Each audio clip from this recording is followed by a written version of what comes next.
अष्टपैलू इयरिंग्स कसे बनवायचे आज आपण हे ट्युटोरियलमध्ये पाहूया। तुमच्या डिमांड्स नंतरनं हा व्हिडिओ मी घेऊन आलेले आहे। सगळ्यात पहिल्यांदा घेतले अष्टपैलू मनी इयरिंग बेस मी तयार करून घेतलेले आहे। 0.3 mm ची वायर, नोज प्लायर आणि कटर। मग मी 0.3 mm ची वायर कट करून घेतलेली आहे। त्यानंतरनं आपल्याला 0.3 mm च्या वायरमध्ये टोटल एक एक करून 5 अष्टपैलू मणी टाकून घ्यायचे आहेत। अष्टपैलू मणी टाकून झाले की आपल्याला अशा पद्धतीने वायरला ट्विस्ट करून घ्यायचं आहे आणि उरलेली तार ती कट करून घ्यायची आहे। कट करून झाली की मग आपल्याला त्या वायरमध्ये एक अष्टपैलू मणी टाकून घ्यायचं आहे। जसं व्हिडिओमध्ये दाखवलंय तसंच पद्धतीने आपल्याला सेम करून घ्यायचं आहे।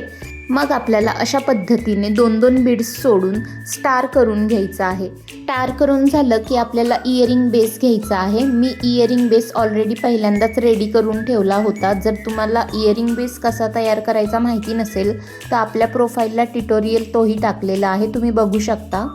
सो अशा पद्धतीने मी इयरिंग बेसला कुठेही अटॅच करत आहे।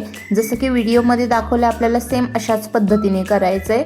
अटॅच करून झालं की उरलेली तार कट करून घ्यायची आहे। त्यानंतरनं आपले अष्टपैलू इयरिंग्स तयार झालेले आहेत। तुम्हाला हा व्हिडिओ कसा वाटला कमेंटमध्ये नक्कीच सांगा आणि आपल्या पेजला म्हणजेच मराठी साज स्टुडिओला फॉलो करा आणि ही रील सेव्ह करून शेअर पण करा। बाय।